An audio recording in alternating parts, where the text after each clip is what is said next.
And we got to look at this from a Niners perspective. My first text to Hamilton was, I like that it was ugly. I like that it wasn't a breeze, that it wasn't a walk in the park for them. We did not see their A game.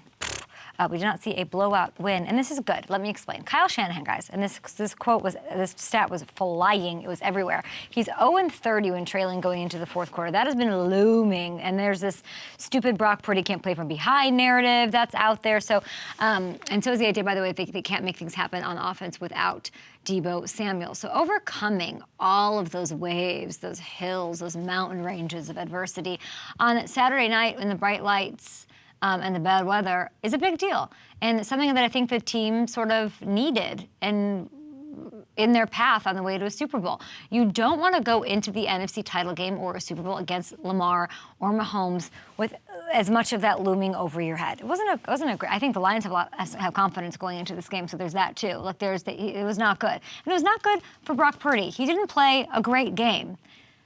He wasn't good. He wasn't great. Okay, I think the reason for it was pretty clear, even if it doesn't fit into some people's agendas here. The fact is, looking at it, he was having trouble gripping the ball in the rain. We know that. Look at this. Huge credit to Fox Crew for getting this shot. And I don't know that I've ever seen a quarterback wiping his throwing hand mid-drop back in my life. Have you ever seen this before? I have never seen this. We scoff, I scoff. I'm a big, hand size, schman size. I hate the hand size stuff. But the truth is, his hands are 9.25 inches. The truth is that 100% factored into where he fell in the draft. 100% round after round, 9.25. It's why he is where he is. That's true, and which is kismet and probably going to lead him to Super Bowl glory here. And the truth is that hand size does probably factor into having a tougher time in these types of conditions. So there you go, cool people out there who want to take their swings. All those things are true, great.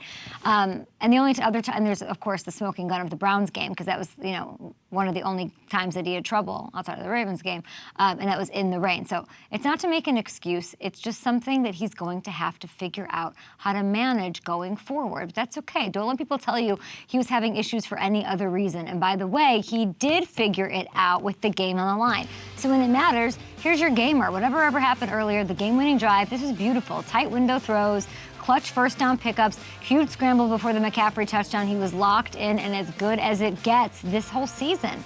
And the whole season's hanging in the balance on this drive. Now, granted, there was no rain on this drive.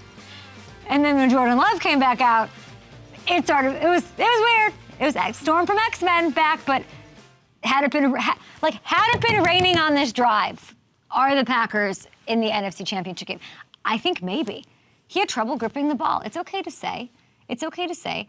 They have some vulnerabilities, okay?